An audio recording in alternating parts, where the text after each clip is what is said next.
नमस्कार दोस्तों, मैं अविनाश आप सबका स्वागत करता हूं ड्रीम सक्सेस एकेडमी में। दोस्तों, आज के सेशन में हम लोग घटना चक्र प्रकाशन के जीएस दृष्टि पब्लिकेशन के जो चित्रात्मक प्रस्तुति के तहत ये बुक आया है, जो कि लेटेस्ट एडिशन है, देखिएगा यहाँ पर 2023 लिखा हुआ है, लेटेस्ट एडिशन का जो ये बुक है इसको कवर करेंगे, जिसमें कि हम लोग भारतीय इतिहास को आज देखेंगे। ठीक है, आपको बता दूँ कि जो भी प्रतियोगी परीक्षाओं का पैटर्न है उसमें यदि इतिहास की बात करें तो इतिहास में जो सबसे ज़्यादा वेटेज रहता है वो आधुनिक इतिहास है, यानी कि क्वेश्चन जो सबसे ज़्यादा आते हैं वो आधुनिक इतिहास से पूछे जाते हैं। तो हम लोग आधुनिक इतिहास को ही कवर करेंगे। ठीक है, इसमें का जो आज टॉपिक हम डिटेल से समझेंगे वो है असहयोग आंदोलन, स्वराज पार्टी तथा साइमन कमीशन के बारे में पूरी जानकारी डिटेल से कवर करेंगे तथा चीज़ों को कनेक्ट करके पढ़ेंगे। तो आज का जो सेशन है दोस्तों बहुत ही ज़बरदस्त होने वाला है। इससे पहले हम लोगों ने आधुनिक इतिहास के कुछ चैप्टर को कवर करा है, तो यदि आप लोगों ने उस वीडियो को नहीं देखा हो तो 3-4 सेशन हो चुका है आधुनिक इतिहास पे, तो आप लोग उस वीडियो को जाकर जरूर वॉच करें। आपको डिस्क्रिप्शन में लिंक दे दूंगा या फिर प्लेलिस्ट से आप जाके उसे वॉच कर सकते हैं। तो चलिए दोस्तों, यदि आपको सेशन अच्छा लगता हो तो चैनल को लाइक एंड सब्सक्राइब जरूर करें, साथ ही साथ अपने दोस्तों में भी इसे शेयर करें। आज शुरू करते हैं आज का सेशन। चलिए दोस्तों, तो आज का जो हमारा फर्स्ट टॉपिक है वो है असहयोग आंदोलन। ठीक है, देखिए असहयोग आंदोलन की जो शुरुआत हुआ था सबसे पहले आपको बता दूँ 1 अगस्त सन 1920 ईस्वी को महात्मा गांधी के द्वारा किया गया था। ठीक है, देखिए असहयोग आंदोलन का प्रस्ताव कांग्रेस के किस अधिवेशन में पारित किया गया था, तो यहाँ पर देखिए किस तरह से सजाया गया कांग्रेस अधिवेशन। देखिए 1920 ईस्वी में जो है कांग्रेस के 2 अधिवेशन होते हैं, जैसे कि हर साल कांग्रेस का जो है दिसंबर माह में आखिरी में प्रत्येक वर्ष अधिवेशन होता था। तो 1920 ईस्वी में जो है कांग्रेस के 2 अधिवेशन हुए। कौन कौन से, तो देखिए एक विशेष सत्र बुलाया गया था और एक जो हर साल के भांति होता था वैसे हुआ। ठीक है, तो यहाँ से क्वेश्चन आपके बनेगा कि कांग्रेस के जो विशेष अधिवेशन हुआ था वो कहाँ पे हुआ था, तो देखिए कोलकाता में हुआ था। कहाँ, कोलकाता में हुआ था, जिसमें कि असहयोग प्रस्ताव को पारित किया गया। यह कब हुआ था, सितंबर 1920 ईस्वी में। देखिए यहाँ लिखा हुआ सितंबर 1920 ईस्वी में कांग्रेस का विशेष अधिवेशन होता है कलकत्ता में। ठीक है, जिसके प्रस्तावक जो थे वो गांधी जी थे। और इसके विरोध किसने किया, तो असहयोग आंदोलन का जो विरोध है वो चित्तरंजन दास ने किया। फिर 2 महीने बाद जो है कांग्रेस का जो वार्षिक अधिवेशन होता था वो शुरू होता है। वो कहाँ होता है, तो वो नागपुर में होता है। तो इसमें जो असहयोग आंदोलन को प्रस्तावित किया गया था तो वो CR दास ने, यानी चित्तरंजन दास को फिर मनाया गया और उनको इसके बारे में समझाया गया। जो जब इनको चीज़ें समझ में आई तो उन्होंने इसका समर्थन किया। चलिए आगे देखिएगा कि असहयोग आंदोलन की क्या क्या सफलताएं हुई। तो असहयोग आंदोलन के तहत बात करें तो जनता के मन से जो है ब्रिटिश शक्ति का भय हट गया। पहली बार देश की जनता जो है पूर्ण रूप से संगठित हुई। ठीक है, जनता को जो आधुनिक राजनीति था उससे परिचित कराया गया। साथ ही साथ जनता में जो है यानी देश की जनता में जो आज़ादी की भूख जगी। तो एक तरह से कहा जाए तो पूरे भारतवर्ष में जो है असहयोग आंदोलन बहुत ही अपने चरमोत्कर्ष पे था और लोगों को अब लगने लगा था कि नहीं आज़ादी हमें मिल जाएगी। किंतु उसी बीच एक ऐसी घटना हो जाती है जिससे कि कराया चीज़ों में पानी फिर जाता है। उत्तर प्रदेश के में एक जगह है चौरी चौरा नामक एक जगह है, जो कि आपको बता दो गोरखपुर जिले में पड़ता है।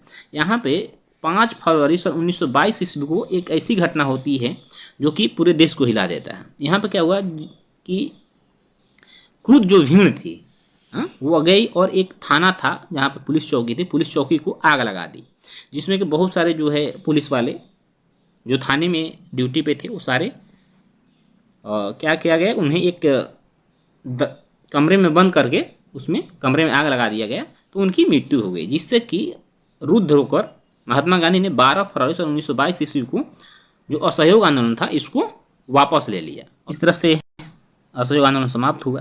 देखिए महात्मा गांधी को कैसर हिंद की उपाधि मिली थी। ठीक है, और राय बहादुर को जमनालाल बजाज की उपाधि मिली थी, जिस उपाधियों का महात्मा गांधी ने त्याग कर दिया। ठीक है, चलिए आगे अब हम कुछ महत्वपूर्ण तथ्यों को देखेंगे, फिर आगे बढ़ेंगे।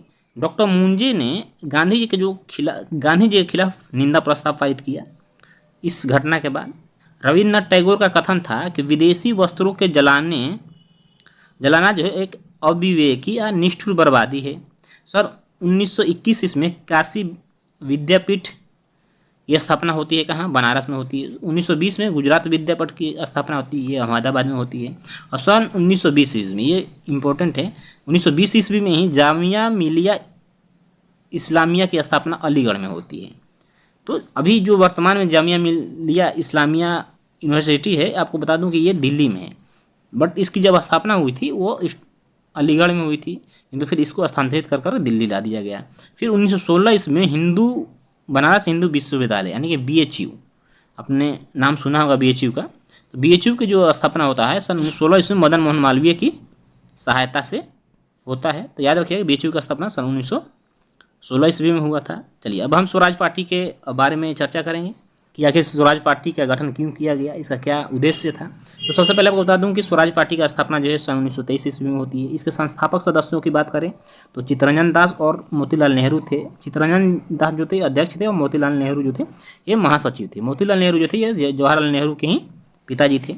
इसके अन्य जो नेताओं में थे वो श्रीनिवास अयंगर थे, NC केलकर थे। ठीक है, अब देखिए जो स्वराज पार्टी की स्थापना 1923 ईस्वी का मुख्य उद्देश्य क्या था। तो स्वराज पार्टी का जो मुख्य उद्देश्य था वो चुनावों के माध्यम से जो वायसराय था उसके कार्यकारिणी परिषद में शामिल होना था तथा उन्हें जो है काम करने से रोकना था। कहने का मतलब कि जो देश विरोधी नियम लगाए जाते थे जो कि भारतीयों के हित में नहीं होते थे, वैसे कार्यों में इन्हें बाधा डालना था। ठीक है, इनका जो है स्वराज पार्टी का यह मुख्य उद्देश्य था। इसकी यदि बात करें तो जो महत्वपूर्ण उपलब्धि मिली स्वराज पार्टी की, सन 1925 ईस्वी में चुनाव जो हुआ तो 1925 ईस्वी में विठल भाई पटेल जो है वो सेंट्रल लेजिस्लेटिव असेंबली के अध्यक्ष चुने गए। यानी कि स्वराज पार्टी से संबंधित है विठल भाई पटेल। ये जो है 1925 ईस्वी में जो सेंट्रल लेजिस्लेटिव असेंबली होता था जो कि दिल्ली में बैठता था उसके जो है अध्यक्ष चुने गए। ठीक है, चलिए अब हम चित्तरंजन दास और मोतीलाल नेहरू की यदि चर्चा की, चलिए इनके बारे में थोड़ा जान लेते हैं। चित्तरंजन दास को हम प्यार से यानी इनको देशबंधु का भी उपाधि मिला था। एक्चुअली ये पेशा से देखा जाए तो वकील थे। इन्होंने इंग्लैंड से वकालत की पढ़ाई की थी और जो इनकी सबसे बड़ी सफलता मानी जाती है एक वकील के रूप में, वो अलीपुर बम कांड केस में अरविंद घोष का इन्होंने बचाव सफलतापूर्वक कर लिया था। ठीक है, चलिए अब हम मोतीलाल नेहरू के बारे में जानेंगे। मोतीलाल नेहरू का जन्म जो है उत्तर प्रदेश के इलाहाबाद शहर में होता है।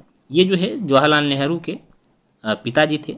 इन्होंने 16 दिसंबर 1922 ईस्वी को इंडिपेंडेंट पार्टी की स्थापना की, जिनमें कि इनका साथ मिला मदन मोहन मालवीय का। यानी मदन मोहन मालवीय के साथ मिलकर इन्होंने इंडिपेंडेंट पार्टी की स्थापना की। याद रखिएगा इंडिपेंडेंट पार्टी की स्थापना किसने किया, तो जवाहरलाल नेहरू और मदन मोहन मालवीय ने। ठीक है, चलिए अब दोस्तों हम साइमन कमीशन को एक्सप्लोर करेंगे। देखिए सबसे पहले साइमन कमीशन की जो गठन होता है सन 1927 ईस्वी में होता है। ठीक है, चलिए गठन का प्रावधान, तो आखिर साइमन कमीशन को क्यों गठित किया गया, आप सबके जानकारी के लिए बता दें कि साइमन कमीशन का जो गठन किया गया था सन 1919 ईस्वी में मॉन्टेग्यू चेम्सफोर्ड सुधार अधिनियम पारित हुआ था। तो उसमें यह कहा गया था कि हर 10 वर्षों में जो है जो विधायी कानून है उसमें उसकी समीक्षा की जाएगी। यानी कि 10 वर्ष हो गए थे, यानी 1929 में रिपोर्ट हमें क्या है कि ब्रिटिश सरकार को सौंपना था, तो इन्होंने साइमन कमीशन गठित किया। कब? 1927 ईस्वी में। यह एक संवैधानिक आयोग था। ठीक है, यानी संविधान के बारे में इसको समीक्षा करना था। 1919 में संविधान जो बना था। ठीक, नियुक्ति इसकी जो है नवंबर 1927 ईस्वी में की गई। किसने किया, तो उस समय ब्रिटेन के तत्कालीन जो ब्रिटिश प्रधानमंत्री थे वो स्टैनली थे। ठीक है, यह भारतीय सांविधिक आयोग या साइमन कमीशन के नाम से जाना गया। साइमन कमीशन के नाम से क्यों जाना गया, क्योंकि जो इस समिति के अध्यक्ष थे वो जॉन साइमन थे, इसलिए इसे साइमन कमीशन भी कहा जाता है। ठीक है, चलिए संरचना की बात करें यदि हम, तो साइमन कमीशन में कौन कौन था, देखिएगा कि इसके जो अध्यक्ष थे वो जॉन साइमन थे, इसलिए इसे साइमन कमीशन भी कहा गया। इसमें कुल 7 सदस्य थे। क्वेश्चन आता है कि साइमन कमीशन में कुल कितने सदस्य थे, याद रखिएगा इसमें कुल 7 सदस्य थे और जो सभी सदस्य थे वो अंग्रेज थे, यानी उसमें कोई भी भारतीय सदस्य नहीं था। जबकि और इसमें एक सदस्य क्लेमेंट एटली भी था, जो कि बाद में चल के इंग्लैंड का जो है प्रधानमंत्री भी बना। ठीक, और जब हमारा देश आज़ाद हुआ उस समय इंग्लैंड का प्रधानमंत्री क्लेमेंट एटली ही था। आखिर भारतीयों ने साइमन कमीशन का विरोध क्यों किया? तो चलिए जानते हैं विरोध आखिर क्यों किया। तो सबसे पहले तो इसे श्वेत कमीशन कहा गया। ऐसा इसलिए कहा गया क्योंकि इसमें सभी सदस्य जो थे गैर भारतीय थे। कांग्रेस द्वारा मद्रास अधिवेशन जो कि सन 1927 ईस्वी में हुआ था, साइमन कमीशन का विरोध करने का निर्णय लिया गया था। 1927 ईस्वी का जो कांग्रेस अधिवेशन मद्रास में हुआ था, उसमें यह निर्णय लिया गया कि साइमन कमीशन का पूरे भारतीयों को द्वारा विरोध करा जाएगा। 3 फरवरी को 1928 को साइमन कमीशन बम्बई में साइमन कमीशन का आगमन होता है। कब आता है? याद रखिए 1927 में गठन होता है और 1928 ईस्वी में जो है यह भारत आता है। साइमन कमीशन को देखो पूरे देश भर में देशव्यापी यानी हड़ताल किया जाता है और नारा लगाया जाता है कि साइमन कमीशन वापस जाओ।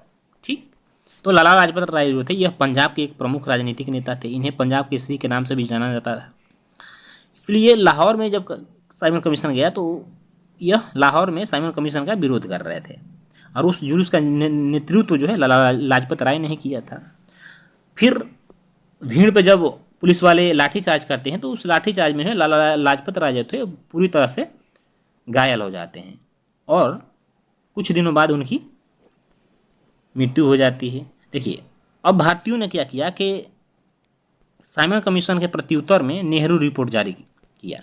और नेहरू रिपोर्ट किसने बनाया था? नेहरू रिपोर्ट को मोतीलाल नेहरू ने बनाया था। इसमें प्रमुख मांगों को बताया गया। पहले बताया गया कि साइमन कमीशन के प्रत्युत्तर में यह तैयार किया गया था। सर्वदलीय समिति थी यह, जिसके अध्यक्ष मोतीलाल नेहरू थे और सचिव जो थे जवाहरलाल नेहरू थे। इसमें कुल 9 सदस्य थे। यानी नेहरू रिपोर्ट जो बनी उसमें कुल 9 सदस्य थे। इनका जो है स्वतंत्रता की ना बात करके डोमिनियन स्टेट की बात किया गया। तो क्वेश्चन में आता है कि डोमिनियन स्टेट्स की बात किस रिपोर्ट में या किस योजना में करा गया था? तो यह याद रखिए नेहरू रिपोर्ट में करा गया था। ठीक है, देखिए सांप्रदायिक आधार पर पृथक निर्वाचन मंडलों के स्थान पर अल्पसंख्यक हेतु आरक्षित स्थानों के लिए निर्वाचन क्षेत्र की मांग की गई थी तथा मौलिक अधिकारों का प्रावधान भी इसमें किया गया था। ठीक है, मौलिक अधिकारों का भी प्रावधान किया गया था। तो दोस्तों जब नेहरू रिपोर्ट उस समय के तत्कालीन वायसराय लॉर्ड इरविन के पास गया तो लॉर्ड इरविन ने उस रिपोर्ट को पढ़ा और पढ़कर फाड़ कर फेंक दिया, जिससे कि भारतीय बहुत नाराज हुए। और इसके बाद जो है नेहरू जी ने अपने अब हमें डोमिनियन स्टेट्स की आवश्यकता नहीं, उन्होंने पूर्ण स्वराज्य की मांग कर दी। तो यहाँ पर देखिए कांग्रेस का जो लाहौर अधिवेशन हुआ जिसमें पूर्ण स्वराज्य की मांग किया गया 1929 ईस्वी में जवाहरलाल नेहरू के द्वारा। तो दोस्तों इसको हम जो है अगले टॉपिक में कवर कर लेंगे। आज के लिए हम इतना ही रहने देते हैं और पूरा जो है आधुनिक इतिहास को हम कवर करा देंगे। यदि दोस्तों आपको सेशन अच्छा लगता हो तो चैनल को लाइक ज़रूर करें, साथ ही साथ अपना कमेंट भी प्रेषित करें कि आपको और किस टॉपिक पे वीडियो चाहिए। मैं कोशिश करूँगा कि आपके सवाल का जवाब दूँ और उस टॉपिक पे वीडियो बनाने की भी कोशिश करूँगा। फिर मिलेंगे दोस्तों, तब तक लिए आप अपना ख्याल रखिए, मस्त रहिए, बिंदास रहिए और अपने पढ़ाई को कंटिन्यू रखिए और जो आपका लक्ष्य है उसे आप ज़रूर प्राप्त करिएगा। बस आपको कड़ी मेहनत करने की ज़रूरत है। मिलते हैं फिर। जय हिंद, वंदे मातरम।